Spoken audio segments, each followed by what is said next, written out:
Hi guys, it's Lily and welcome back to my channel.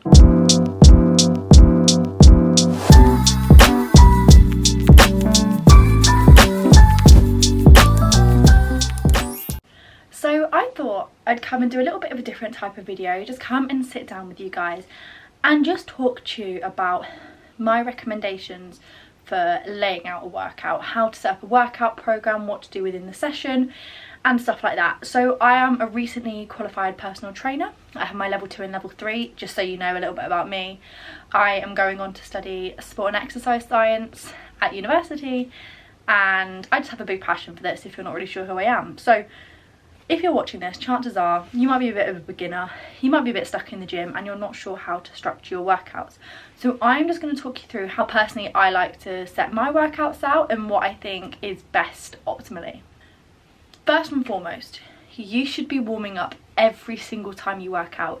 Whether you're going on a run, whether you're lifting weights, whether you're doing plyometrics, whether you're just doing cardio itself, you need to warm up to gradually get your body ready for exercise. Not only is this physiological, but it's also psychological. You need your body to be physically prepared to take part in exercise. It reduces injury and also means your workouts are hopefully running more smoothly. It just means your joints are a bit more lubricated, your muscles are a bit more flexible for your exercises, so it means you can get greater squat depth and just greater muscle functioning during your lifts. A lot of people skip warming up because it is boring, it is tedious. If I've got any videos, I'm going to put some in here. Oh, I do. I have my squat warm up, so I'm going to put this alongside as I'm talking now. I always carry this out if I'm doing a lower body day, whether I'm squatting, even leg pressing. Like, this really helps to open up my hips, my ankles, my knees, all so important for squats. Without doing this, I find my squat depth is not where it needs to be. I'm not hitting as heavier weights as I normally would be. So yes, that warm-up is key for me. I will normally spend about, still only 5-10 minutes, not a massive period of time. I could do it longer, but I don't, which is bad, I know. I'll normally do 5 minutes on the bike as my preferred cardiovascular warm-up, and then some of those resistance band exercises, as well as just dynamic. And that is the key. Dynamic stretches, make sure you're moving, make sure you get the blood flowing. Static is going to be spoken about later on, and we're going to do that as a cool down. Moving on to the session itself, following the warm-up. Also, warm-up body parts you're going to use. If I'm training legs and doing some upper body stretches, they're useful, but make sure I've trained the legs, okay? That is the key bit to warm up. We're structuring a leg day. You walk into the gym, you've done your warm-up. Start with squats, leg press, or hip thrusts. These are your key 3 lower body compounds. You can also do deadlifts depending on whether you do them on upper body days, lower body days, whatever, but essentially start with your compound exercises. These are exercises that use 2 or more joints and 2 or more muscle groups, meaning they require large amounts of energy, lots of movement. Physically, they are tough. They are your toughest exercise you're going to do. So you need the most energy to carry out these in order to get the highest kind of weights you can. So by doing these at the start, your body's fresh, you're ready to go, and it means you can get the max out of these lifts. You can do them later on. There is nothing wrong with that if it's a busier gym. Just chances are you're going to be a bit more fatigued and you might slip into bad form. I always do a warm-up set. If I'm squatting, I'll always do the bar. Leg press, I'll always do it unloaded, just to get my body used to the range of motion it's going to be going through in that exercise. Now, I have knee problems. I have done for years. They are not strong, hence why I do this. I think it's important even if you don't. If you don't have a lot of time, maybe your first working set be a bit of a lower weight, but it's important to warm up on your main compound lifts before going into working sets. It depends what your body's like, how short you are on time, whether you can manage doing more than 1 compound in a session, but maybe try and do 2 if you can, and also do slightly different movement patterns. If you are going to be training glutes and hamstrings predominantly, I would recommend doing a hip thrust and some form of RDL. They move the body in different ways, they use different kind of bar paths. So the hip thrust is a hinge, it hinges upwards, whereas the RDL is a hinge the other way, if that makes sense. Squats and leg presses, very, very similar. You can do 2 in the same session. There is nothing stopping you from doing that. However, personally, I probably wouldn't put those 2 in the same session. Again, personal preference. I feel like because they're quite a similar movement pattern, I'd rather not. Similarly with leg press and hack squat, but if you like them and they're the compound you want to use, by all means go for it. Also, reps and sets.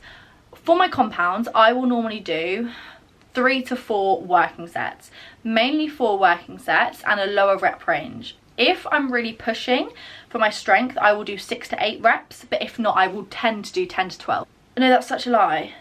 I do 8 to 10. I either do 6 to 8 or 8 to 10. I don't do 10 to 12. Lie, ignore me. That is because this is working in your lower hypertrophy range, starting to get more into that strength range. It's really going to help build your legs if that's what you're building in these compounds.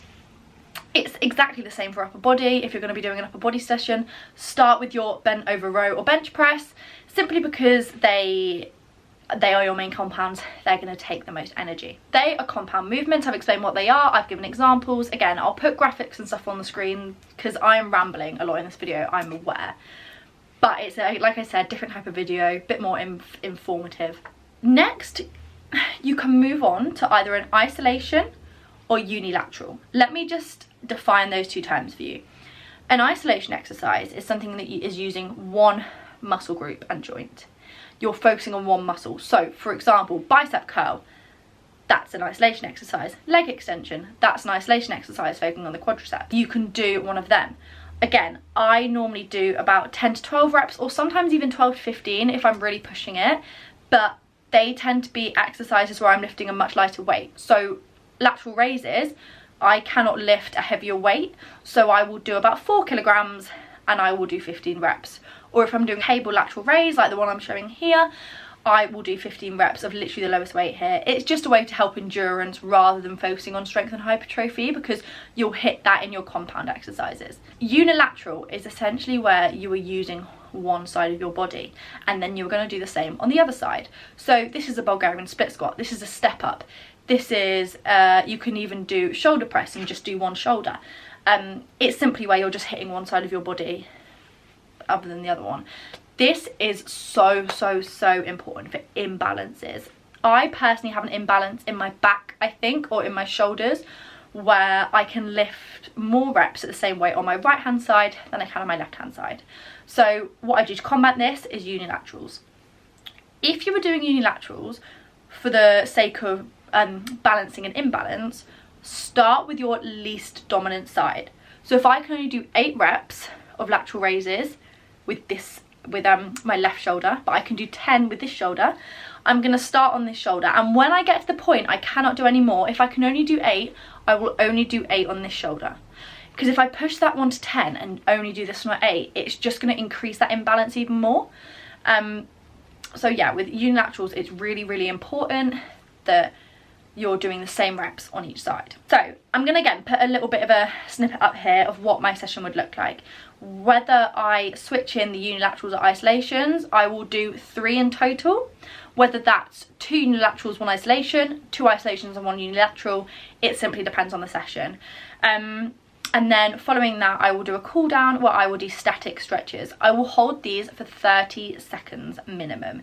Okay, this is where your flexibility grows. This is where you help reduce the effects of DOMs the following day and just help to cool your muscles down.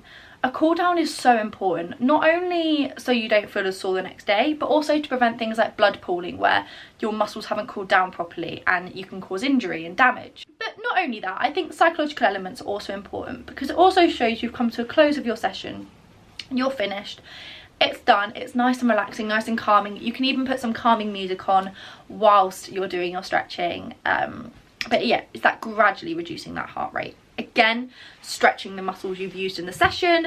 If you feel like doing some other ones, that's completely fine, but prioritize those that have been used. Now, in terms of weekly splits, I do my things a little bit differently to some people. Some people have a specific day where they will work a body part. So they will say Monday is legs, Tuesday's push, Wednesday's like, But I personally don't do that because I am quite a busy person and I cannot commit to working out every Monday on the dot, blah blah blah, because it depends what I've got work wise or what I've got school work wise. This is when I was back at school. So I work in an order. So I will do legs. I've recently changed, so now I've only been able to do 4 workouts a week. So I'm going to tell you what I do with those 4.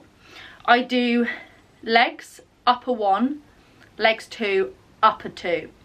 So what that means is if I've worked out legs today, the next workout I do will be upper body. Whether that's tomorrow, whether that's Wednesday, whether that's Thursday, whenever it is, that will be my next workout. Because if I train legs today on what day is it today? Tuesday, and my next leg day was Thursday, and I didn't manage to go on Wednesday, I don't want to neglect my upper body just because I wasn't able to work out on Wednesday. So if you know you can commit to a certain time every week, a certain day every week, then split based on the day. So you split based on Monday legs, Tuesday upper body. But if you cannot commit like I can, think of an order the workouts you're going to do. Also, something quickly I forgot to mention was when to switch up your workout plan. So sometimes workouts can get so boring and tedious, but that is sort of the only way. What you do, what I recommend, is have a workout program, a block for 4 to 6 weeks, which you stick to religiously. You do the same exercises every session, well, every leg session, every upper body session for that 4 to 6 weeks, and then change out a few things. If you keep your compounds, I would say, keep your squats, keep your deadlifts, keep your leg press, because they will keep progressing. It's your isolation and unilateral exercises that you maybe switch up. Maybe you switch up a step up to a back extension, or you switch up even little things like a bicep curl. You introduce a bicep curl, hammer curl superset, just to make things a little bit more exciting and a little bit more intense. But essentially, if you're switching what you're doing every session, that is fine if you are doing it for enjoyment and fun, but if you genuinely want to see progress, you need to be staying consistent. It's such a key part to play when planning your workouts, and bear that in mind when you're doing your workouts. If you think you don't want to do the same exercises every single week, then maybe on your 2 leg days, try and split so you have at least a superset in one of them, so it makes it a bit more exciting. If a superset can be classed as exciting, I don't know. But yeah, that's how I would block my workouts. Okay, my camera ran out of storage. I've been waffling too much, so if that cut off suddenly, that is why, and if this is a different frame, that is why I had to delete some stuff. But anyway, I think I rambled on a little bit too much. Hopefully stuff I put on screen helped, and there's a lot more over on my Instagram. So if you do want to understand a little bit more, hopefully I'm going to be launching online coaching soon, and if I am, I will put it all over on YouTube. So just save my Instagram for when I do launch it if you want me as your coach, because it would be really great to coach some of you guys, and I do hope this video has helped. I'm really not sure how many people it will help, but even if it's helped one person to understand the layout of a workout, I am super grateful. So leave any comments that you have if you have any questions, and if not, please like and subscribe, and I'll see you in another video. Bye.